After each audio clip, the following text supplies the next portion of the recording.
Hi folks, welcome back to another episode of the OPT Fitness Podcast, and I am very pleased to say we have Megan from, I'm going to get her business wrong now because she's changed the name of it. It used to be the Core Factory. We are now Renfrew Health and Wellness. There you go, Renfrew Health and Wellness Centre, just along the road from us here. And how are we, Megan? I'm good. Bit hot, isn't it? We'd be complaining if it wasn't. I know. That's... I just want this to be recorded that it is 23 degrees, and when we watch this in 2 weeks' time, we remember that. Yes, when we've got our jackets and waders on and everything else. Yeah, absolutely.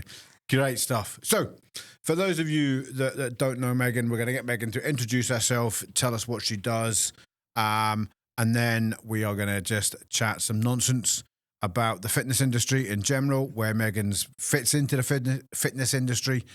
And we're also going to find out a little bit about how important what you do is to people that take part in fitness.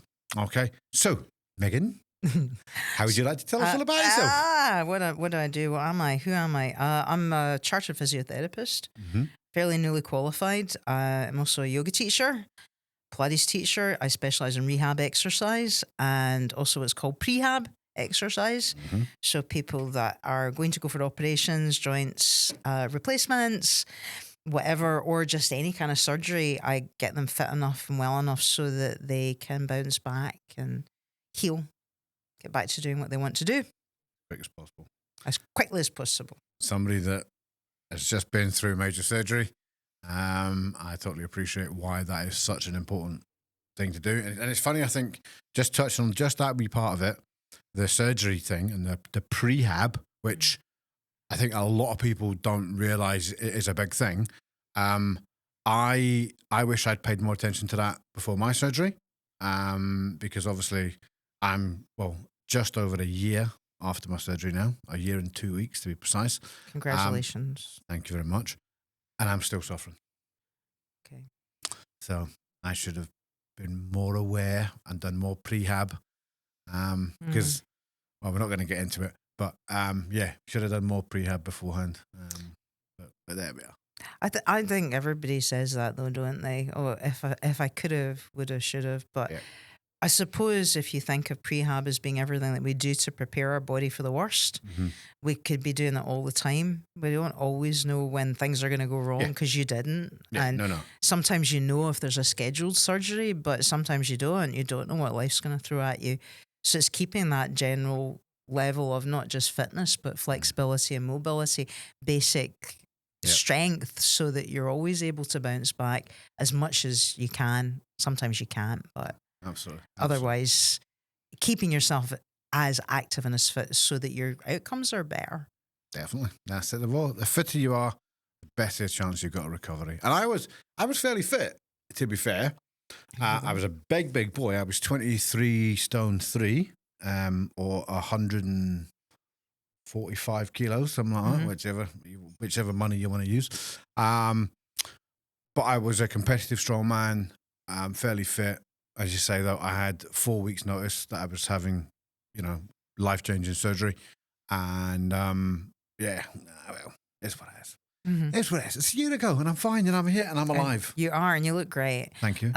But you, I suppose, had that vocabulary of fitness and wellness, and you also knew, because of that, how things had changed for you, so you knew something was wrong. Yeah. So a lot of people who don't have your base level of understanding of fitness, wellness, nutrition probably wouldn't have picked up on the signs. For me, that's the main purpose of prehab or any kind of exercises, to prepare yourself so you know if something's not right and you know when to go and get something seen to. Yep. So very often people are coming in to see me with 2 knees that are needing replaced. And I think people assume that as soon as the knees are replaced, it's like someone waves a magic wand and they're going to be able to go and run a marathon. And it's just not the way things work. If you are having any bedtime at all in hospital, you lose so much muscle bulk. You'll have been aware of that. You lose so much strength.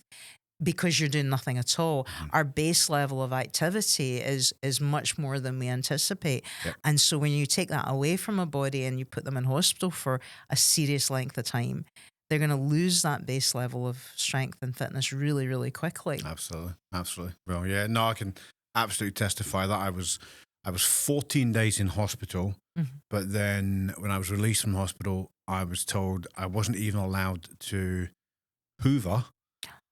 The heaviest thing I was allowed to pick up was no more than 5 kilos for 6 weeks. And then after that, what else was I told? Yeah, but basically that was it. You know, I'm thinking 5 kilos. I would have picked that up. You know, with a pinky finger. Yeah, my bar weighs 4 times that. What on earth? But yeah, the scary one was when they said to me, "You can't even hoover. Not even allowed to pick up and use a hoover." The stress on your abdomen would have been too much. So I don't think people realise just like that quite how it is. But anyway, that's one part of your thing. The main part of your job that you do, that I really want to talk on, is Pilates. Yes. Now, for a lot of people out there, Pilates, and it was, and I'm going to put myself in this category up until fairly recently. Yeah. I always just thought Pilates was, I don't know if I'm allowed to use the word. I'll get directed if I can. It'll get edited out if I can't. But kind of a Ponzi yoga. Right? That's the image I had. I'd never seen Pilates. I'd never been involved in it. I'd never done anything. But it was that. It's kind of it's not even real yoga. It's kiddie on and everything else. And then I started getting some rehab. And the girl doing rehab with me, she was absolutely phenomenal. And it was Pilates based. Oh my God. Did I change my mind? So tell us all about Pilates, what it actually is. Well, first of all, I want to know what it is she did with you. Well, it was the exercise. Just that. Just thinking, I'm laying on my back and I'm lifting, I'm pumping my arms up and down. Oh, the 100, yeah. Exactly. Yeah, That's exactly the 100. I'm thinking, right, that's nothing. Really? I was absolutely bust at the end of it. I know. Well, it's a minute of arm pumping. So Pilates is a system of exercise that was developed by a man called Joseph Pilates. He didn't call it Pilates. He called it contrology. Oh, okay. So he called it contrology, or the science of control. So it has become known as Pilates because he was the person who created it. Yep. And he was part of the physical culture movement that came out of Germany in the very early part of the 20th century. He's a very good storyteller. He's a very good told storyteller. There are many stories about how he had been in the circus, he had been a strongman, and all sorts of things. Trying to pull the myth from the man is interesting, but really, what he did was to create a system of exercises which were great functional fitness tools. So it was never designed to be a replacement for yoga. Yep, right. It was never designed to be a core workout, which has become, I hope it's coming out of fashion, that term. Oh, I'm going to try and strengthen my core. It's a full body integration system of exercise. And it's not just done on a mat. In the original Pilates method, there are over 500 exercises done on multiple pieces of equipment. So it's become known as Reformer Pilates or Reformer Fitness or Mat Pilates. Pilates is a system of exercises done on multiple pieces of equipment so that you can get someone in to be able to do an exercise, either lying on their back, standing up, sitting down. The equipment helps them, supports them. So it's one of the best tools for reprogramming and getting yourself back your level of fitness. He wrote a book called Return to Life, and I think that really says it all. It's like bringing your wellness back. And apparently he was still smoking umpteen cigars a day right up until his late 80s, and drank whiskey and was still as strong as an ox. So good genes or Pilates, I don't know. Something's definitely working anyway. Well, it's good because as I say, I'd always written off. I'd already scoffed at it my entire life. Like, brilliant. Although I'd done yoga, and I found yoga really, really helpful, and I really liked it when I was transitioning away from just a standard into the strongman stuff, and I found yoga really, really good for helping with my flexibility. Because people don't realize how flexible you actually do need to be a proper strongman. So I thought it was great, but for some reason I couldn't get through. To my head Pilates. Pilates to me, I don't know if it's the name. The name maybe something to do it. It's a bit me, you know. Do you know what I mean? I don't know why it didn't work for me. It just name wise didn't work. I was never interested. The branding. They need to do something. But then, as I say, obviously after operation, it took me forever to get any kind of fitness going again and to get myself moving. And then eventually I got to the physiotherapy centre, and the girl's name, I dealt with a girl called Caitlin at the physiotherapy centre in Paisley. She was absolutely brilliant, but it was Pilates-based physiotherapy she was doing with me. And as I say, I did 6 weeks with her. And at the end of those 6 weeks, I was like a different man. Genuinely felt like a different man. I'd come from, really struggling and really thinking, I don't know if I'm ever going to get back to, being able to lift in the gym properly. To 6 weeks later thinking, I feel human again. I feel like I could go in there. I mean, I can't go in there and do that yet because, there's still a way to go. But you're making that step. Yeah, it's now a reality. Yeah, you wouldn't have been able to do it, or you wouldn't even to contemplate it. So that's really, there's that bridge between being unable to do something and go, what are the building blocks to movement? So exactly as you said, your Pilates teacher, physiotherapist is looking at your functional movement. What's missing? What are the building blocks? What do you need to be able to do to go back to do what you want to do? And then looks at the exercises and probably put together a program, a physio program based on the Pilates exercises. I think that's a great way to do it. And I know a lot of physios do that. I think the difference between me and most other physios is I was a Pilates teacher first. Right. Yeah. And so I learned the method. And so for me, if you stick to the method, you don't really need to go and do as much work as creating a program. Go, okay, here, that if you take someone through the method, if they can't do something on one piece of equipment, you take them to the other piece of equipment. And the aim is to get them through the method. Yeah. And you start, there's different layers and levels, but everyone can benefit because everybody's got something that they can't do and they want to be able to do. And the method will get you there. Absolutely. Undoubtedly. So, whether it's doing a handstand in the middle of the room, whether it's just being able to pick up your Hoover and push it, whatever that is. I know. Are you happy though? You can't do the other stuff, but you can do the Hoover. Well, to be fair, I mean, a year in, I am back in the gym. And I'm starting to push the weights up again, which is good. Good. Probably pushed myself a bit too hard at the start, and I fell back down again. But now I've realised, let's be sensible and take it nice and easy. So I am getting there, thankfully. Yay! And it's funny because I do credit a lot of what she did with me in those 6 weeks because some of it I've continued to do. Yep. After which and other people that I've spoken to that have been at my classes, I've said to them, try this. Yep. Try that, So, I don't claim by any stretch of the imagination to be a Pilates teacher, instructor, or anything. But I know there are certain exercises now that I was shown that really made a difference to my life, really made a difference to me physically. That I now say, if somebody says to me, "Oh, I'm feeling a bit. Have you tried that? Have you done that?" Yes, absolutely. I will never forget the term tabletop. Oh, never forget that term ever. That's tough. Well, these were the things I was doing with her, and I found them quite easy to do.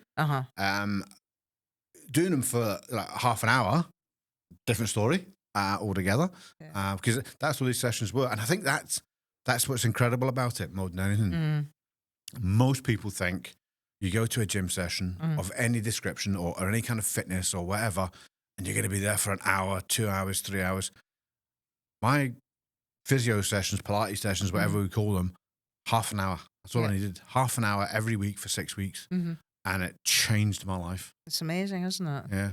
and I'm so pleased that I got Caitlin, because I could have got somebody else that didn't base their physio off Pilates or whatever, and it wouldn't have worked for me maybe as well. So I it's funny. I'm going off tack a little bit here, but all the way through my illness, I felt like I've been really lucky. It's the strangest thing to say when somebody says you've got cancer. I'm dead lucky. But the type of cancer I had, where I had it, how quickly I was treated, meeting Caitlin afterwards, but all of these things, I felt like, wow, I'm quite lucky. Do you think there's a reason why a lot of these things happen to us, so that we can share that with other people? Because it seems possibly. to me what you're describing, you're not a Pilates teacher in the sense that you've not been trained, but you've experienced the method in your own body, and that's gold for anybody. Yeah. You know how the body works, so you can say, well, this worked for me. Why don't you try it? And ultimately, I think anyone who can naturally do a lot is never going to be as good a teacher as someone that's gone through a journey of pain rehabilitation, because they understand what it's like to not be able to do the things you want to do. Yeah, absolutely. And then to be able to bring that to people. So I think, yes, in some ways it was lucky, but maybe it was the path. Mm-hmm. Yeah. Oh, listen. Maybe it was part of the plan. It's funny. I'm well, people know my views on woo-woo on stuff and all that.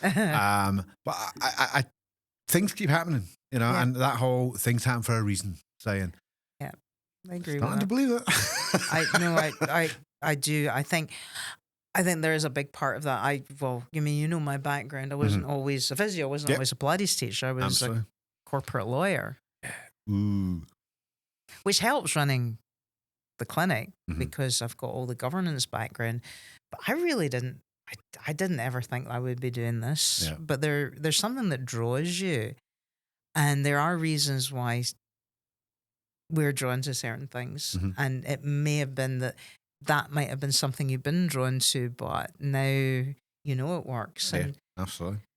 And it'll be interesting to see how you can develop that when you start lifting again. Yeah, no, absolutely. It will be. It'll be interesting. It will be will be interesting. But even things like bending over and doing a stiff leg deadlift, I couldn't do them before. And you couldn't do a proper stiff leg deadlift. I was always bending my knees. Now I can. From a deficit barbell as well. I'm like, this is unbelievable. So yeah, there we go. Anyway, enough about me. But this is it. It's interesting. And everybody knows you. They don't know me. I've got to try and convince them that I'm as interesting as you are. Oh, you are far more interesting than me. Far more interesting than me. You've done, and you're doing so much more. I mean, you had the Core Factory, which if anybody was lucky enough to go and see Megan while she was just the Core, and I say just the Core Factory, teeny wee room. You would have experienced a phenomenal level of service. I came to see you. I'd hurt my forearm. That's right, you did. Being stupid in the gym, and pain wouldn't go away. Went to see Megan, and you used the hot bamboo stuff. There was more to it than this, but I'm going to paraphrase. Hot bamboo, one session, no pain. So anybody that was lucky enough to experience that, absolutely brilliant.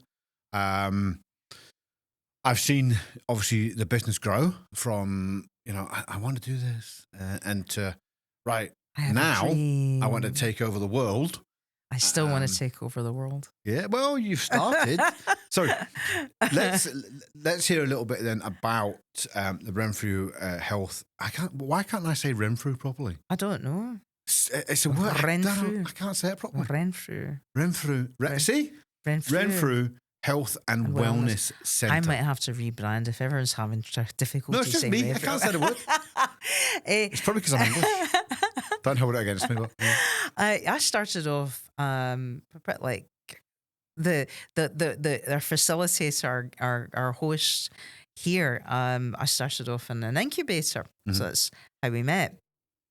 And I had one room, and I remember thinking, I do want to make sure that people can see the equipment. And they're going to be fascinated by all this torture equipment that we have in Pilates. And I have it at the window. And then I moved in and I put my massage plinth and there wasn't really room for anything else. So I thought, I have to go bigger than this. I need more space. But the journey towards finding the space was the hard part. It was looking for some place that had a good feeling, that didn't need too much work done to it, because budgets are really hard. Yep. Equipment's expensive. Oh, you're not kidding. Especially your equipment. My equipment is really expensive. Jeez, oh. And it's coming from overseas. So there's all sorts of tape of different colors to cut through. But I went next door to the place I'd been and I found this space and I thought, this is the space.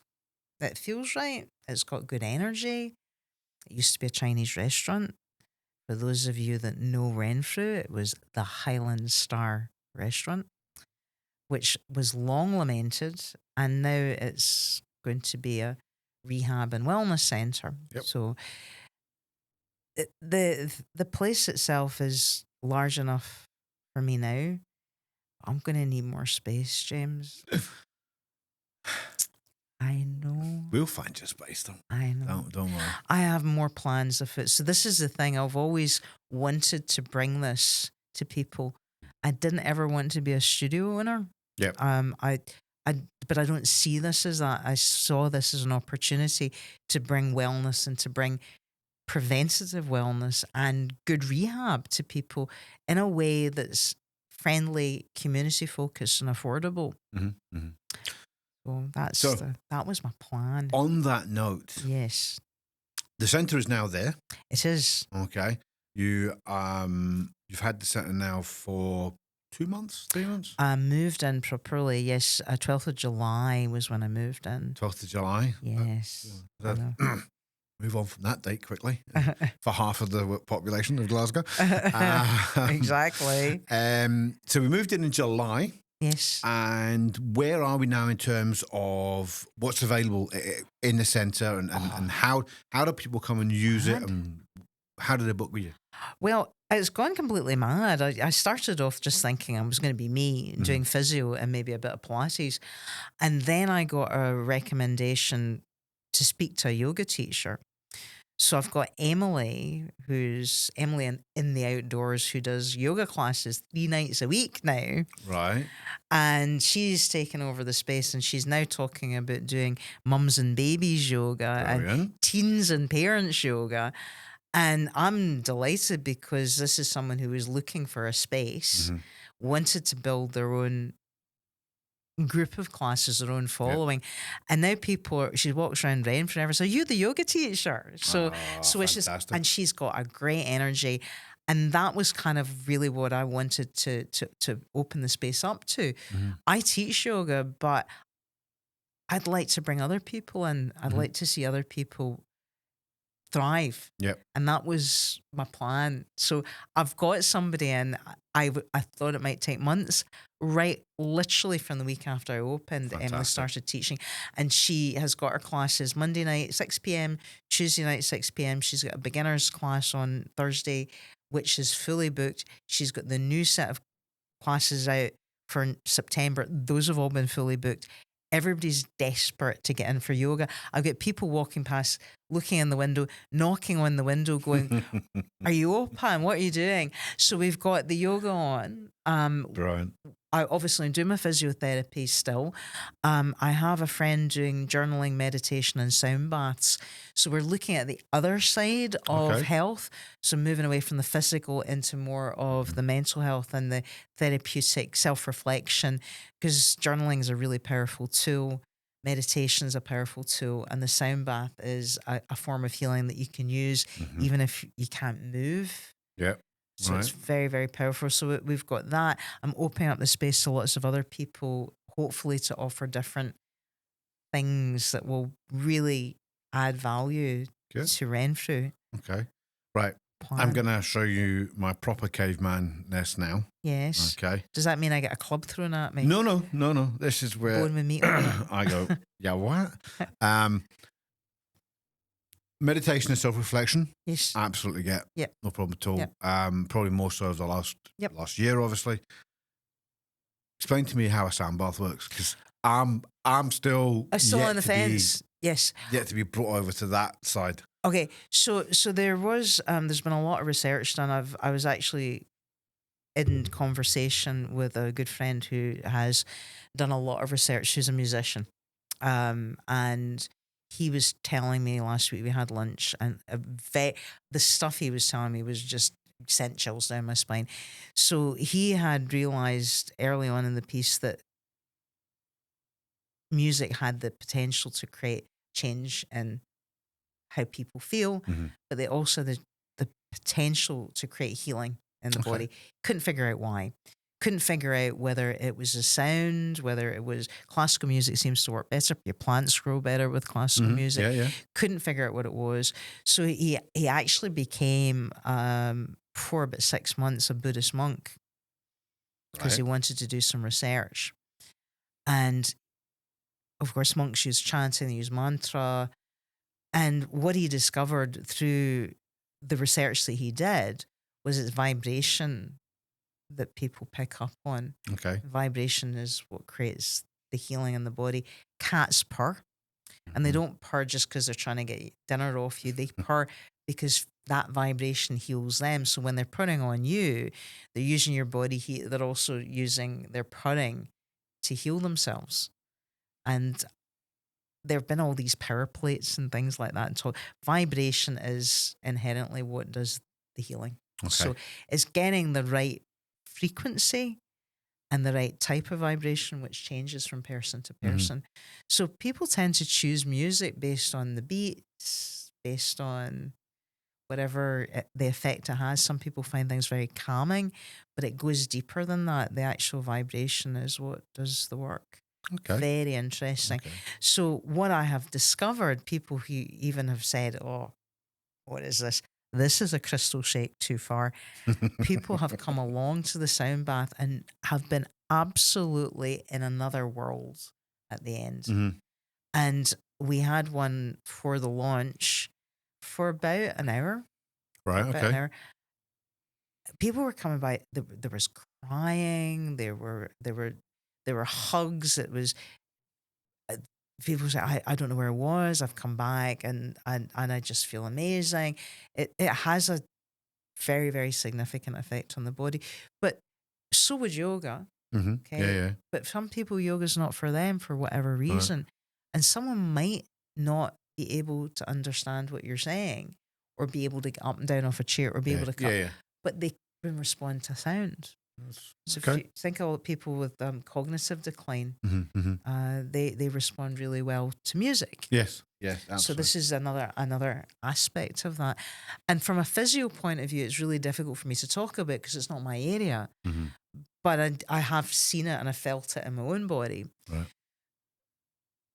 The aim is to try and get you to first relax, let the parasympathetic nervous system kick in, and then the vibration, if you like, becomes part of that soothing. So come along, give it a go. And if you're really not sure, Dee does a sound bath on Wednesdays, and an hour long. And the worst thing that can happen is you go, that was weird. But actually, if you like spa music and no, not really. I think that's my problem. It could be that. Maybe she needs to bang her shamanic drum a little harder. You might like that. See, that's probably what it is. I see the noise in my head. You know, the impression I get of the, the sort of the. Yes. I can't think of anything that would annoy me more than that. Is it like chalk on a? It's literally somebody chalkboard. drawing their nails down a chalkboard to me. So you wouldn't relax. So you need another sound. So that's a good thing to point out and to know it's not going to work for everybody. Yeah. But then again, there's some people who I've tried to do body work with and do physio work and do massage with, and they can't sit still. They don't like being touched. Yep. Touch is not healing to them. I don't like being touched. I know. It's just it depends. So we've all got our happy place where it is with therapy. So. Yeah, which is interesting because one of the things I say to everybody. And I don't know if I know you will agree with this, is the amount of times I hear people saying, oh no, I don't like exercising, I don't like. For me, it's everybody has some form of exercise of some sort that they will enjoy. Yep. They just haven't found the right one for them. Absolutely. Because exercise or that type of thing, or the fitness industry is so wide and so varied, and that's one of the reasons I wanted you to come along. Because this is, all of the fitness stuff that we've done before, all of the podcast has all been about, gyms or boxing or Ironman stuff or strongman stuff. It's all been like big, mad, crazy. You need to be some sort of warrior to take part in it. But don't underestimate Pilates. Don't underestimate It's Pilates. sneaky. It does sneak up on you and kick you in the face. Sneaky. But it's definitely got a place in the fitness industry. Yes. I think. I am a convert, absolutely a convert to it. Where do you think it fits, though? I think as a physio, we have to be quite clear that there's a difference between strength, mobility, and flexibility. So I would always say to people, and I say to them constantly, get a personal trainer, find someone to work with strength. You need to be strong. You also need to have good cardiovascular fitness. So find it. If it's dancing, great. If it's boxing, brilliant. Something that gets your heart rate up for the required period of time. So you have to have those two segments. Then you need something which is mobilizing you. Mobility, dynamic mobility. And you could choose yoga, you could choose Pilates. But those are more interesting because they're mind-body. So where you can get away with brute force with a lot of things like runners, put your earphones on and go running. And you'll either feel good or you power through it. Weightlifting, weight training, strength training. Again, you can pretty much do that without too much thought. Yeah. You go, here are my reps, here are my sets, did it, ticked it off. Pilates, not so much. You have to check in, you can't check out. 100%. That's where, for me, the interest lies, because you start noticing things about yourself. Why is it you think, am I always finding that knee sore? And then when you start to look at how the body balances itself, so your tabletop, which side feels heavier, which side feels lighter, these little inquiry moments are the ones that change your movement experience. So it's not going to be for everybody in the sense that they're not going to get that immediate endorphin rush that you get from a good cardio session or a good weight session, but it will change things for you. And it changes because you become aware. And as soon as you become aware, you can become much, much stronger. And that's what it sounds like your journey has been. Yeah, definitely. I would say definitely. So it's very interesting because I think as well, the part of the fitness industry that is very rarely talked about and just ignored basically is the recovery part of the fitness industry. So as you're saying, to get fitter, to get stronger, to get faster, to get whatever it is you're looking to do in the industry, you need to be able to recover. And for me, Pilates, yoga, meditation, all of these things help with the recovery as well as the growth. So I think it's an interesting and as I say, a year ago I would have laughed at you if somebody said to me, come and do Pilates, Next year you'll be going on about how much you love sound baths. Well, we'll see. Anyway, sorry. Yes, I digress. But no, absolutely. But honestly, I do really think it's a part of the industry that we never ever talk about. Nobody's interested. We all want to know about, how fast did you run that, or how quickly did you do that, or how much weight did you lift, or blah blah blah. Nobody ever says how much time have you just been recovering. This is true. And you'll hear people talking about, oh, here's your weightlifting plan. Day 5 is a recovery day, right? Great. What does that mean? For most people, it means, I don't go to the gym on day 5. I just sit in the house and watch the telly. Great, that could be your recovery. Yes, and that's fine. But what's to stop you doing better meditation, better self-reflection, better yoga? Personally, I used to do yoga. You won't believe this, given that I'm a nightmare. I used to do yoga every morning. I believe you. I do I did believe you. yoga every morning, half an hour every morning for about 2 years. Yeah. And And I did it change things for you? absolutely loved it. Yeah. Absolutely loved it. You know, it's brilliant. It's a great form of, you know, as you say, understanding Mm-hmm. how your body actually is behaving. Yes. You know, it's easy to say, I picked up that stupidly heavy thing, and my arm felt a bit sore. You know, that's not behavior. Yes. That's a symptom. Yes. You know, Yes. whereas with the yoga and with the Pilates, I probably knew that morning when I lift something tonight, I'm probably going to have a bit of a problem with this arm. Mm-hmm. You know, that just me. You can tell. No, you can tell. There's some things that niggles. What always surprises me is someone says to me when they come in, for example, I've got this neck issue. And you say, how long have you had it for? Oh, a couple of weeks. And then you go back and it's actually been there for many months. But what they've been doing is ignoring it and hoping it would go away. I don't know anybody that would do that. Definitely not me. It's a warning sign. And the reason it's a warning sign is that your body's saying, well, you've made these decisions. I'm not happy about it. Give you some time. Reconsider. And then 6 months, right, no, I'm done. I've had it. This is not happening. And then it's all systems shut down. And then you can't turn your head, you can't drive. And what really has happened is the body has been slowly dealing with stresses and strains you've been putting on it. You haven't allowed it to recover in the sense of an active recovery. Yeah. And the active recovery is being able to do joint mobility work. And when they call it stretching, I don't think of it as stretching. I think about mobilizing the body, making it move in a more integrated way. And that gives you more elastic recoil and more recovery. Yep. So the more you do Pilates, the more you do yoga, the more you find, as you did, that you've got more resilience in your workout. And you may in fact find that your results improve. One of the things that we're introducing in this series of this podcast is we're looking for the craziest myths you've heard to do with the fitness industry. Okay. Whether that be in general or Pilates, yoga, physio, specifically. I've got the dog's teeth in today. I don't know what's going on.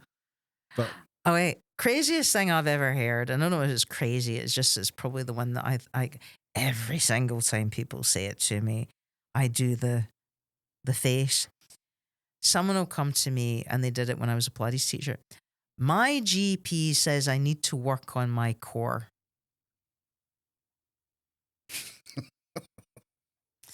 This is why I called my business the Core Factory, because there seemed to be some kind of assumption that you could build yourself a core.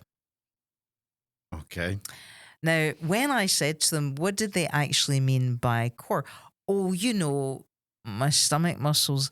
There is no such thing as a core that's here. And there's no such thing as strengthening your core. We look at core integration because the core of the body, the bit that keeps you upright, the spine, everything that supports the spine, that's where your movement comes from. So you're integrating. You're never building a six-pack. Some of the most elegant movers in the Pilates world have got no six-pack whatsoever. You're not going to get a six-pack doing Pilates. What you will get is you might, if you're prone to that, you might, and you got a very low body fat. But what you will have is core stability or trunk stability. You'll have integration. So when you move, your whole body will move as an integrated unit. So for people to come to me and go, I'm going to work on my core, what I then see is somebody thinking about doing lots of sit-ups, not moving in an integrated way. So I don't know if it's the craziest myth, but it's one of these ones, every time someone says it to me, I feel like pulling my hair out. It's happening less and less. Right. I think there's more of an understanding that is nonsense, but it still comes up again occasionally. Yeah. My GP says, I've got to get a stronger core. Okay. That's lovely. So Does that make sense? Have Yeah, you, no, have you heard absolutely. that one too? for me, it's like that. There's a difference between building muscles Yes. and creating stability. Yes. They are two Yes. vastly different things. Then that's really the issue. Yeah, Yeah. absolutely. So, do you want a big six pack? Well, that's different from being stable in the core, because we all know there's so much else around this part of your body, around your back, yes, as you say, your spine, all of that combined, makes you stable. There's as far as I'm aware, and I may be wrong, no single exercise you can do to make all of that more stable. As you say, it's a combination of movement, combination of exercises, whatever you want to call it. Yeah. There's not one single thing. So as you say, go and do all your sit-ups you want. Yeah, it's not going to make it. So, Great. so You're just going to interesting. get a sore neck. That's probably what's going to happen to you. Absolutely. And interestingly enough, there are only 2 evidence-backed core exercises. One is diaphragmatic breathing. Mm-hmm. That's that. Yeah, so moving your Yep. diaphragm. That's a core activation exercise. The other one is deep neck flexion. Both are used in Pilates. So deep neck flexion is where you bring the chin into chest and you try to lift the head Yep. a minuscule amount off the ground, because what you're doing then is you're using basically, I think people call it their neck six pack. But what you're starting to do is to create the ability to lift your body against gravity, which is the first thing you do as a baby to roll. Yep. You have to be able to pick your head up and then roll over. So those are the only 2 evidence-backed ones at the moment. Pilates itself, what really is difficult is to figure out who's teaching it. Because as you've figured out, there are people who teach as part of a physiotherapy program. Yep. They're usually APPI physios with Pilates, that particular Pilates certification. Really what you're looking for is, does this person understand how the body works in a method of exercises? Yeah. And that's something you can ascertain just by talking to them in the way we are. Just say to them, what do you recommend for this? See what they say. They go, oh, well, we'll do sit-ups, we'll do planks, we'll hold the plank. If you're holding a plank, you ain't doing Pilates. You could be doing something else, but it's definitely not Pilates. There's no static holding in Pilates. Every single movement has the capability to keep you stable and also to stretch you. Yep.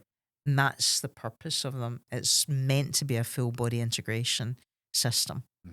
So if somebody starts saying, oh, this works your glutes or this, they're probably not teaching you Pilates. Yeah, no, absolutely.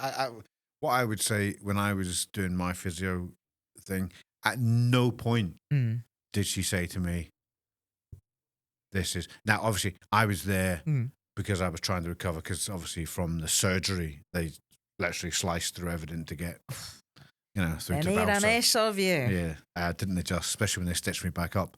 But that's a different story. Yes. So it was about getting that stuff to re-engage, to actually fire again. So it was for a specific purpose that we were doing it. But it was, as you say, leg stretching while in tabletop, and then pumping the arm and keep your head doing the other one. That's hard. Keeping the peach and not doing this. Yeah, absolutely. Not doing this. So there was so much involved in it. But, it's hard. But as you say, the movement was like that. Because of course, she said, pump your arms. So I'm like, right, here's a pump in your arm. She went, no, pump your arms. I'm like, okay, that's easy. Yeah. Wait a minute, that's not so easy anymore. And a minute later, you're going, when is this hell going to end? Let me go, you swine. But, and I would say to anybody, and she did explain to me that there's different levels of Pilates. And you can start off, obviously, a beginner. That's not what she called it, but beginner. Foundation level, you move up. And then the sort of level 4 is the sort of like where she had me, and I'm like, yeah, cheers. But it's fine and it's good, and everything should be like that. But I'm pleased we talked to you about this, about recovery, and the part that this Pilates, yoga, everything that's involved in that world. And I do think it is a different world for a lot of people. Yes. It's not for me now. It's integrated into my world. But there's a lot of it there that I think, as you said, and you started off with, and I'm glad you did, the prehab.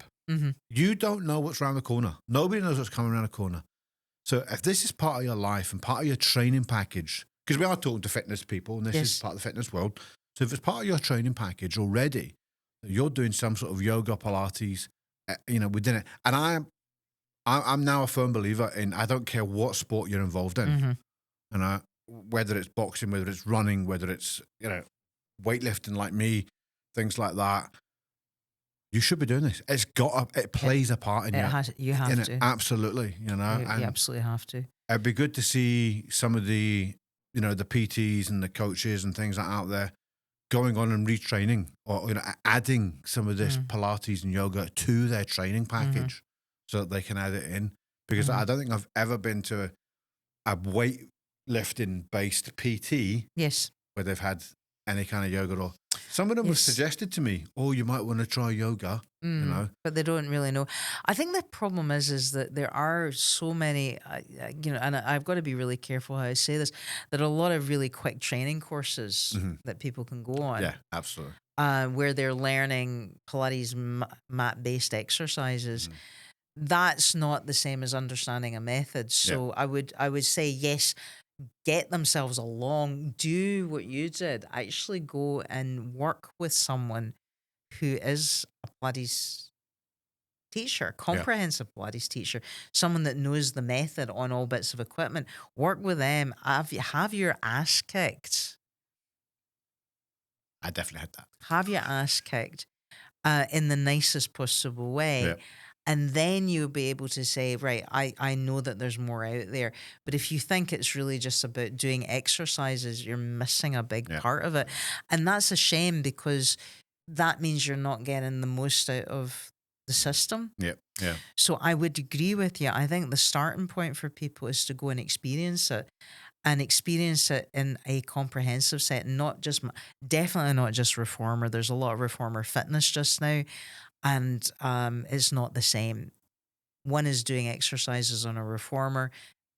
Pilates method is doing the method on pieces of equipment. Cool. So it's an entirely different experience. Fantastic. So that's it. Get yourself along, experience it, and then take the bits you like as you did. Go, okay, this worked for me. Share it with your clients. Absolutely. Go and train. Definitely, if you decide you want to become a teacher, go and get training. Go and do a proper training with someone. Do it with an organization that offers fully comprehensive. So you're learning the equipment, or just be a student and share. Yeah. Share. Absolutely. See? Absolutely. There we are. I've agreed with somebody on something. You usually do. But yes, prehab, you don't know what's around the corner. We never do. And I would love to be the age I was when I started Pilates, which was 25 years ago. I think I'm actually stronger now in many ways than I was then because I can't do what I did 25 years ago. My body won't let me. Yep. So I've actually found that my practice is better. I still can't do what I did 25 years ago, but don't feel as bad about it now. Yeah. No, absolutely. Well, I think it's interesting because it's the same. I would imagine across most of the fitness and sports and things like that. So I will never get back to the level I was when I was 40. No, I won't. Because as you say, I'm now 53. Time is not your friend. It's nobody's friend. However, the technique I now have will allow me to not be able to bully the weights as much because the technique is better because I've learned more and I'm more flexible than I was and everything else. So yeah, I may not ever get back to a 300 plus deadlift, but if I can get back to a 270, that would be amazing for me. But yeah, we'll see. And you never know. I mean, that's the whole point is if you want to do it, you can. That's the whole point about any form of exercise. You can change the structure through practice. Yeah. So if you want to, you can. And again, I would say multiple disciplines. There's no one size fits all and there's no one exercise that's perfect for everything. Absolutely. So finding what you love is more important. Yeah. And some people might think if they love CrossFit, Pilates is the worst thing on the planet, but like you in sound baths. Or me in high rock. So I've got to get it in. I'm sorry. See, to everybody that ever watches this that likes high rocks or is part of high rocks, I need to get somebody that does high rocks and is that on. To actually convince you of the joy of it. High rocks and sound baths for me are on a plane. They're together. They're in that box. That we need to get someone who knows about sound baths and can do that. I'm not doing a great job, so we'll find someone else to convince you. I think you've knocked it on the head with the sound bath thing for me. It's the wrong sound for me. Yeah. You know, when I'm in the gym, I have like Clubland music and I have it absolutely blaring, because that's what I like. It motivates you. Yeah. It keeps me fired up the whole way through, to the point where my 17-year-old son's like, can we turn the sound down a bit, Dad? You know, I'm like, it's just because I'm deaf. No, but do you know what I mean? That's my sound. I don't listen to Clubland music the rest of the time. I only listen to it when I'm working out. That's my release. And as you said before, I can walk into a gym and start and just go, the world disappears. Just disappears for me. How much of that's the music? How much of that's the vibration? I'm going to question now, because it might be. Might be. Notice what you're choosing and what makes you want to work. Yeah, it's absolutely. So, what else can I tell you about? Well, what we need to know is, how do we get in touch if somebody wants to come along and take part in a class, or anybody out there that's got physio needs? Okay. How do they get in touch with you? So I'm currently based at 15 to 17 Dunlop Crescent in Renfrew until world domination ensues and I have a huge premises elsewhere. So you can find me just behind the town hall. You can find me online at the moment. I'm still at thecorefactory.com. There will be a new website for Renfrew Health and Wellness, which is above and beyond me. And that will be a kind of collective site for all the folks that are coming to be teachers there or to offer therapies. So you can find me on Instagram at the moment, the Core Factory in Renfrew, and in my stories I will link to everybody that's coming to teach and all their events. But there will be a website coming at some point soon. Right. I'm not sure whether that's something we could put in your description below. Down there. Yeah, but meantime, find me at the Core Factory in Renfrew. I'm also on Facebook, the Core Factory, and thecorefactory.com. Right. And my name is Megan. Yes, there we are. See, anybody that hasn't had the pleasure of meeting Megan in person, hopefully you never need to meet her because you've hurt yourself and she needs the services. Well, Megan said, no, hurt yourself. I need the business. No, come and do prehab with me. Don't hurt yourself. That's it. I keep forgetting. Go and do the prehab with Megan. She's absolutely brilliant. I genuinely will tell every person that ever speaks to me and says, I feel a bit of a niggle. I recommend Megan to everybody. Thank and you. I stand by that recommendation. Thank you. I honestly, I can't thank you enough for what you've done for me. I can't thank you enough for coming on here and highlighting the missing part, as far as I'm concerned, the missing part of the fitness industry that nobody ever talks about. The prehab and rehab. And just general recovery and all the things you do. And you said the correct terminology, which I've missed. Active recovery. Active recovery, yes. Which is brilliant for just about everybody in every sport. So, Megan, thank you very much for your time. I really appreciate Absolute pleasure. You know that. I wouldn't do it for anyone else. I might do it for Curtis, but definitely it was. It was honestly. I'm delighted you invited me. No, I've wanted to get you on here for the longest time. Yeah. Obviously, cancer got in the way. Damn cancer. But we are back, and I'm so pleased for the new series. You are the first guest of the new series. And, you know, where do we go from here? Because, you know, the pinnacle of guest is there. This is it. I know. High Rocks next. We'll see. We'll see. Oh no, I really need to. I need to speak to someone. That's terrible. But I know people will be going, that's it. You know, their ears will be burning. But yes, no, thank you. Thank you for inviting me. But there we are, guys. So, as always, the podcast is available on YouTube. It'll be on our Spotify. It'll be on the Instagram, and it'll be on Facebook. And if you're already watching it, thanks very much. Thank you for staying with us. Again, we always run over, but keep smiling, and everything is easier with a smile. Yay.